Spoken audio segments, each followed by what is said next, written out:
Oui, bonjour, je suis Yad au CHU à Strasbourg. J'avais deux questions pour les deux équipes. Alors, dans le dossier concernant le courrier donc, de réclamation du patient, la démarche était très bien. Moi, ce qui m'a interpellée à la fin et ce qui m'a un petit peu choquée, c'est la réclamation financière. Je pense que dans ces cas-là, ce qui est le plus important, c'est les changements des pratiques. Maintenant, le patient avait peut-être des bonnes raisons de le faire, parce qu'on ne peut pas connaître le dossier. C'était une remarque par rapport à... Pour Monsieur Raveau, est-ce que dans votre pratique, votre expérience négative va vous faire changer un certain nombre de choses, et notamment la formation patient. Est-ce que vous pouvez faire des commentaires à ce sujet, s'il vous plaît? Alors clairement, je n'exerce pas. Je travaille complètement dans l'industrie pharmaceutique, donc la seule chose que je peux faire, c'est continuer les formations comme aujourd'hui. Mais je n'ai pas de contact direct avec les patients. Vous n'avez pas l'occasion d'intervenir dans des écoles d'infirmières, par exemple? Ah si, pourquoi pas. Ça serait peut-être une suggestion, parce qu'en fait, dans mon établissement, je m'occupe aussi de prise en charge de la douleur. J'ai été moi-même patiente. Et en 2019, on entend encore dire « Ah, mais non, ça fait pas mal et ça a le don de m'énerver ». Et je pense que l'information n'est pas encore faite, qu'il y a des idées qui ne passent pas, qu'on a encore beaucoup de travail à faire et qu'il faut commencer aussi à la base et indiquer aux patients qu'ils ont aussi droit à un certain nombre de choses, même s'ils ont aussi des devoirs vis-à-vis des soignants. Juste pour vous dire qu'on le fait déjà dans les IFSI, des interventions de formation. Je suis entièrement d'accord, c'est à la base qu'il faut le prendre. Sauf que ça dépend simplement de la demande des responsables de la formation dans les IFSI. Mais dans ce cas-là, on répond bien sûr favorablement à cette demande. Et je rajouterais que c'est extrêmement important parce que souvent à l'issue de la formation dans les IFSI, les premiers services qui sont découverts par les infirmières qui sortent, c'est les urgences et souvent la réa, donc, ou tout du moins des services où il y a des gestes douloureux. Et donc c'est important qu'elles le sachent déjà dès le départ.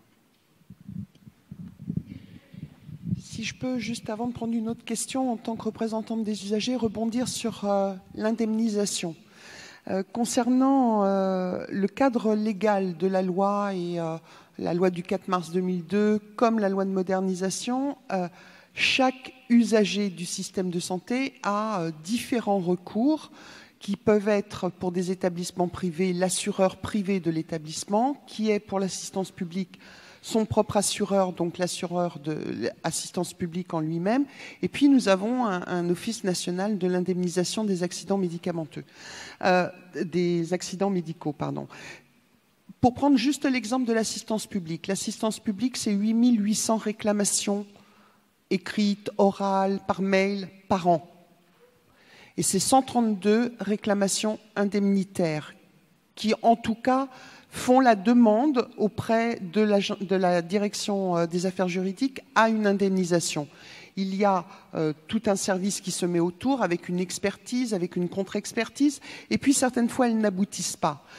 L'utilisation que certains usagers font de cela, c'est la sollicitation d'une forme de reconnaissance qu'à un moment donné, ça n'a pas fonctionné correctement. Ils ne sont pas obligatoirement dans l'attente d'avoir une indemnisation financière. Ça arrive, par exemple, quand on a un aléa ou quand on a un accident ou quand on a un manquement et que vous avez un handicap, eh bien, je pense que là, il y a une vraie légitimité. Mais en l'occurrence, cette reconnaissance faite par la direction des affaires juridiques, qu'on peut prendre du temps à essayer de comprendre ce qui s'est passé et à identifier l'impact très négatif que ça a eu sur la vie de l'usager, souvent, en tout cas pour l'assistance publique, c'est en cela que la direction des affaires juridiques est sollicitée.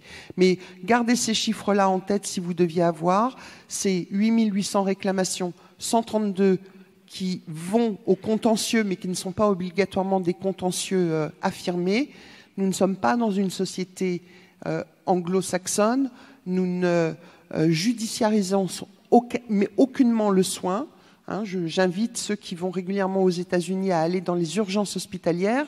Les costumes noirs que vous voyez, ce ne sont pas nos gentilles personnes d'accueil, ce sont des avocats qui sont là pour aller au-devant de l'usager. En France, ce n'est pas le cas. Et pour cela, si je peux me permettre, merci aux associations.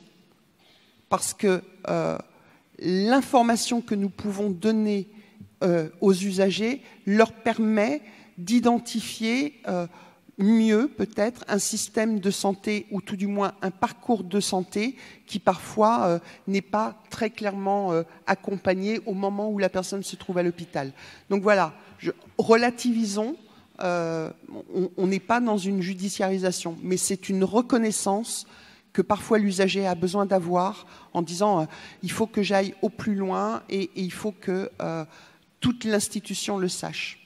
Son courrier, quand il est arrivé chez Christine, est arrivé adressé à Christine et au CNRD. Le directeur général de l'assistance publique n'en a pas été informé en tant que tel. Le fait de le déclarer à la direction des affaires juridiques fait que, de facto, le directeur de l'assistance publique en est informé. C'est tout bête comme reconnaissance, mais pour certains usagers, c'est une reconnaissance importante.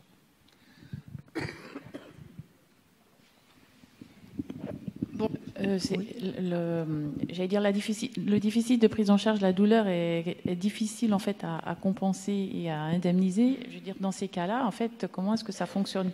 Si le patient demande une indemnisation, comment se basent les personnes, enfin décideuses?